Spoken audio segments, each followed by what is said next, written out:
வணக்கம் நண்பர்களே, நான் உங்கள் இணைய சட்ட ஆலோசகர் வழக்கறிஞர் குமரேசன். இப்போ நம்ம பார்க்க போகிற தலைப்பு பொதுவாக குடும்ப நல நீதிமன்றங்களில் கணவன் மனைவிக்கு இடையே கருத்து வேறுபாடுகளின் காரணமாக பல்வேறு தம்பதியினர் விவாகரத்து வழக்குகள் தாக்கல் செய்து விவாகரத்து பெறுகிறார்கள். அதற்கு பின்னிட்டு அவர்களுக்கு இருக்கின்ற குழந்தையை யார் பராமரிப்பது என்ற கேள்வி எழுகிறது. இது போன்ற வழக்கை உயர்நீதிமன்றத்தில் தாக்கல் செய்யப்படுகிறது. அதனுடைய தீர்ப்பு குறித்து இந்த காணொளியில் பார்க்கலாம். பொதுவாக சென்னையைச் சேர்ந்த தம்பதியினர் அமெரிக்காவில் வாழ்ந்து வந்ததாக தெரிய வருகிறது. அப்பொழுது அவர்களுக்கு 2 குழந்தைகள் இருந்துள்ளார்கள்.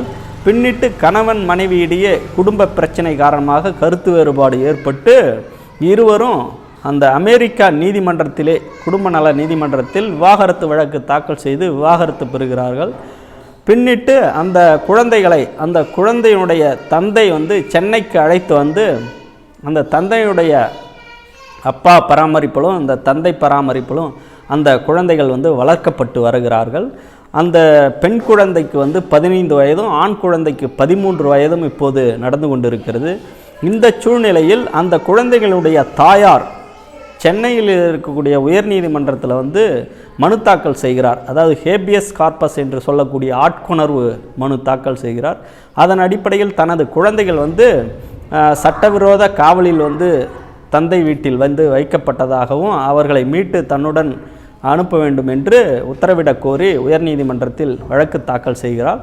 இந்த வழக்கை விசாரித்த நீதிபதிகள் அந்த குழந்தையையும் அந்த பெற்றோரையும் ஆஜராகின்ற பொழுது அந்த குழந்தைகள் இருவரையும் நீதிபதிகள் அழைத்து விசாரணை செய்கிறார்கள். விசாரணை செய்யப்பட்ட பின்பு நீதிபதி பிறப்பித்த உத்தரவு என்னன்னா, பொதுவாக குழந்தைகள் சர்வதேச குழந்தைகள் உரிமை உலக அளவில் பின்பற்றப்பட்டு வருகிறது. குழந்தைகளின் விருப்ப உரிமைக்கு மதிப்பளித்து அந்த குழந்தைகள் பெற்றோருடன் செல்வதாக விருப்பம் தெரிவித்திருக்கிறார்கள். ஆகவே அந்த குழந்தைகள் பெற்றோருடன் செல்ல இந்த நீதிமன்றம் உத்தரவிடுகிறது. மேலும் அந்த குழந்தைகள் 2 வருட காலமாக தந்தை மற்றும் தாத்தா பராமரிப்பில் வளர்ந்து வருகிறார்கள். அவர்கள் சட்டவிரோத காவலில் அவர்கள் இல்லை என்பது தெரிய வருகிறது. அதன் காரணமாக இந்த ஆட்கொணர்வு மனு தாக்கல் செய்த தாயாருடைய ஹேபியஸ் கார்பஸ் மனு தள்ளுபடி செய்யப்படுகிறது என்று உத்தரவு பிறப்பித்திருக்கிறார். இந்த உத்தரவை பிறப்பித்த உடனே இந்த குழந்தைகள் இருவரும் நீதிபதி அருகில் சென்றிருக்கிறார்கள்.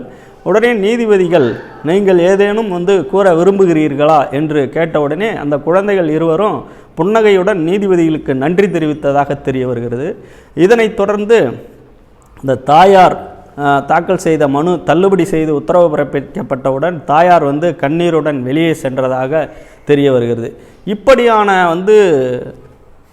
குறிப்பிடத்தக்க வழக்குகள் நீதிமன்றத்தில் பதிவாகி உத்தரவு பெறப்பட்டு வருகிறது. என்ன காரணம்னா, பொதுவாக ஒரு குழந்தை யாரிடம் இருக்க வேண்டும், ஒரு குறிப்பிட்ட வயது வரை, அதாவது அந்த குழந்தைக்கு 5 வயது 12 வயது வரை ஒரு தாயாரின் அரவணைப்பில் குழந்தை இருந்தாக வேண்டிய ஒரு நிலைப்பாடு இருக்கிறது. அதற்கு பின்னிட்டு அந்த குழந்தையினுடைய கல்வி, அந்த குழந்தையினுடைய எதிர்கால கட்டமைப்பு, அதெல்லாம் தாயிடம் இருந்தால் பிற்காலம் எதிர்காலம் சரியாக இருக்குமா, தந்தையிடம் இருந்தால் சரியாக இருக்குமா, அவர்களின் பொருளாதார பின்னணி, அந்த குழந்தை வளர்வதற்கு ஏற்ற சூழ்நிலை, கல்வி போன்றவற்றை ஆராய்ந்து மேலும் அந்த குழந்தைகளுடைய விருப்பு வெறுப்பு இவற்றை ஆராய்ந்து தான் நீதிமன்றம் ஒரு முடிவுக்கு தீர்ப்பினை பிறப்பிப்பார்கள்.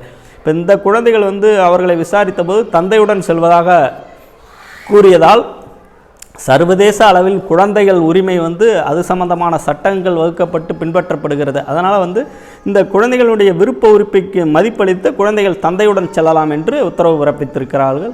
ஆகவே இது போன்ற சட்டம் சம்பந்தமான தகவல்கள் மற்றும் நீதிமன்ற தீர்ப்புகள் அடங்கிய காணொளிகளை நாங்கள் விழிப்புணர்வுக்காக பதிவு செய்து வருகிறோம். பொதுவாக சட்டம் விழிப்போடு இருப்பவருக்கே துணை நிற்கிறது என்ற கோட்பாடு சட்டத்தில் நிலவி வருகிறது. ஆகவே மக்களிடையே சட்டத்தின் அடிப்படை கூறுகளை பரவலாக்கி சட்ட விழிப்புணர்வை ஏற்படுத்த வேண்டும் என்ற நோக்கத்தின் அடிப்படையில் இந்த காணொளி பதிவிடப்படுகிறது. உங்களுக்கு சட்டம் சம்பந்தமான சந்தேகங்கள் இருந்தால் நீங்கள் கமெண்ட் பாக்ஸில் தெரிவிங்க, அல்லது திரையில் இருக்கக்கூடிய நமது வாட்ஸ்அப் எண்ணுக்கு தெரிவிங்க. அதற்கு உடனுக்குடனான பதில்கள் மற்றும் அது சம்பந்தமான காணொளிகளை நாங்கள் பதிவு செய்கிறோம்.